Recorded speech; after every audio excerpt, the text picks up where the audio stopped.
Wildlife by Cynthia DeFelice, Chapter 6. In the morning, Eric waited until he heard Big Darrell drive off before he came downstairs. "It's sugar beet harvest, Eric," Oma explained as she fried him some bacon and eggs. "Big Darrell's helping out a cousin of Jim's down near Williston, so he'll be out until after dark."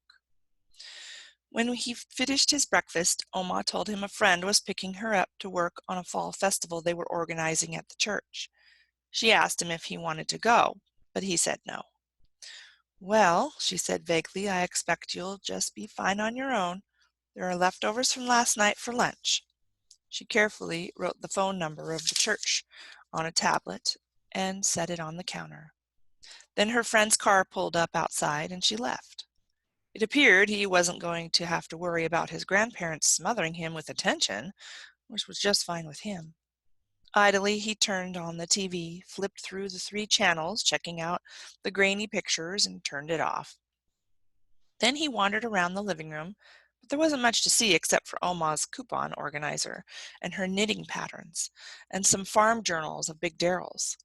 He was surprised to see all of his own school pictures framed and carefully arranged in order, beginning with his kindergarten shot and ending with last year's 6th grade picture, which was a disaster. His mother had taken him to the barber the day before, where he'd gotten scalped. In the photo, he looked like a pinhead with enormous ears. It was weird to think that these strangers out in North Dakota had his photos prominently displayed in the living room. With a sigh, he faced the serious question of what he was going to do to keep from going crazy. No answers came to mind, so he started up to his room. Not that there was anything to do there either, except rearrange the junk in new and different piles. At the top of the stairs, he recalled the night before when he'd been about to go into the room across the hall from his, the one on the left. His grandfather had cried out, "No!" Sheesh, what was the big deal anyway?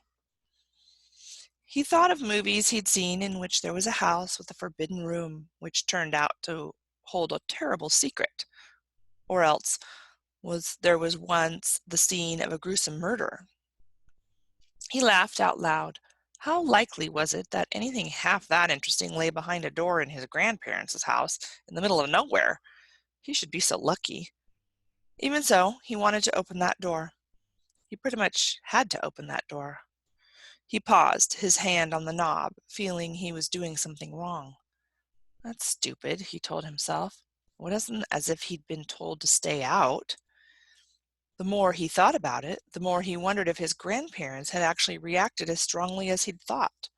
Probably the room was really messy and Oman was embarrassed at the way it looked, the way his mother always acted when company showed up unexpectedly, though it was kind of hard to imagine that a room could be more disorderly than the one he was staying in. He turned the knob and stepped inside. To his surprise, the room wasn't at all messy, but perfectly neat and tidy. Oddly neat and tidy, he thought, especially compared to the rest of the house. He looked around at the framed photograph on the dresser of a proud, smiling young soldier in uniform, at the American flag on the wall, at the dog tags and the gold heart-shaped medal hanging from a purple ribbon, and all at once he understood. This was his uncle's room, the uncle he'd never met, his mother's brother, Dan, who had died in Vietnam when his mother was 14. Eric had almost forgotten about Dan. His mother never talked about him. She said it made her too sad. All Eric really knew about Dan was that his mom had loved him and he was dead. It felt wrong to be here. Suddenly unable to breathe, he left the room that was Dan's shrine and shut the door behind him. Chapter 7. Desperate to get out of the house, Eric put on his jacket and walked onto the porch. It was a nice day, he realized. The sun shone, and the persistent wind of the night before had lowered to a whisper. He was amazed again by the prairie spreading so far in all directions, with no house in sight and no signs of other people. The sky looked so big. Gazing up, he thought of his parents, who were probably in an airplane at that very moment. It hardly seemed real. He felt very small all of a sudden, and even lonelier and farther from home. Wandering aimlessly around the yard, he kicked up gravel in the driveway and checked out the combines and tractors. The tires on some of those monsters were higher than the top of his head. He tried to imagine what it would be like to drive one. Then his eyes fell on the outhouse. He'd never been in an outhouse before. Would it really be stinky? He opened the door cautiously, prepared to shut it fast, but to his relief, it didn't smell bad at all. Maybe because it wasn't used much. The open door let in enough light to see, and he observed with a grin that this was a two-hole model. He'd heard of such things, but could never quite get his mind around the idea. He tried to picture sitting side by side out here with someone else and doing what? Having a friendly conversation? Looking straight ahead and pretending the other person wasn't there? He shook his head. As he'd explained to his mother, he often wished he lived back in the days of the pioneers, but in this particular regard, he was grateful for modern conveniences. He read the sign posted on the wall above some stacked rolls of toilet paper, which said, "The job ain't finished till the paperwork is done," and cracked up. It was his first laugh since arriving in North Dakota, and it felt good. There was a pile of ratty old Life magazines on the seat bench, and that was about it. He was ready to leave when he heard a noise outside. He froze, listening. It sounded to Eric like someone panting, as if he'd been running hard. But who would have run all the way out here? Then he heard just the slightest whimper. Was it a whimper of pain, or fear, or something else? He was spooked by the strange sound, but he couldn't very well hide in the outhouse and hope whoever it was went away. Cautiously, he pushed the door open wider and peered out. From the corner of his eye, he saw something move into the barn. He caught only a quick glimpse of a shape, enough to know it wasn't a person but an animal, although what kind he hadn't been able to tell. He wasn't quite sure of the size either. He walked slowly to the big barn door, which slid from side to side on a metal track and was now halfway open. Slipping inside, he waited for his eyes to grow accustomed to the dim light. He was vaguely aware of the pleasant smells of earth, grain, motor oil, and hay, aware, too, of his racing heart, as he imagined some crazed, slathering beast springing at him from the gloom. Did they have wolves out here? He didn't know. He hoped not. Soon he could pick out the forms of different objects: a workbench with tools, some shovels and rakes leaning against the wall, scraps of lumber, bales of hay, stacks of what he figured was fertilizer, and an old beat-up car. Then in the corner by the stacks of hay bales, he saw movement. Listening hard, he heard it again, panting, followed by a whimper, and another.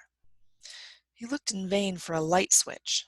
Sliding the barn door all the way open to let in some daylight, he began walking very slowly toward the sound.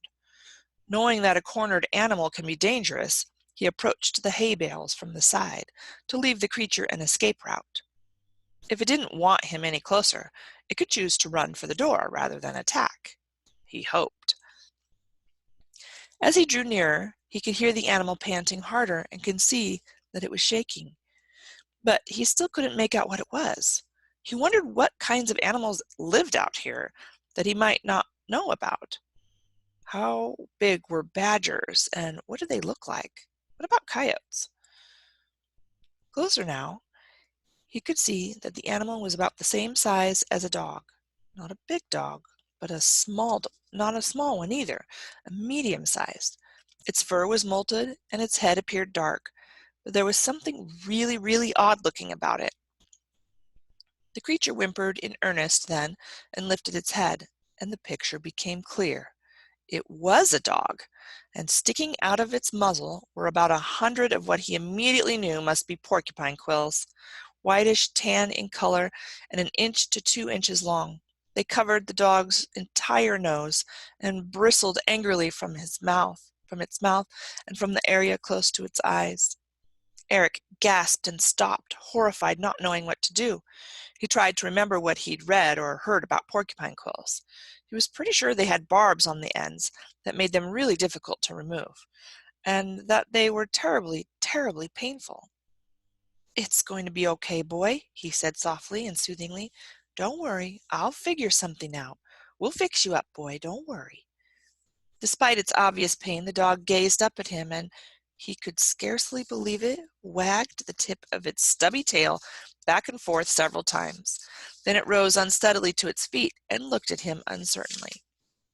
"Don't worry, boy," Eric said, trying to keep his voice low and reassuring in spite of his racing heart.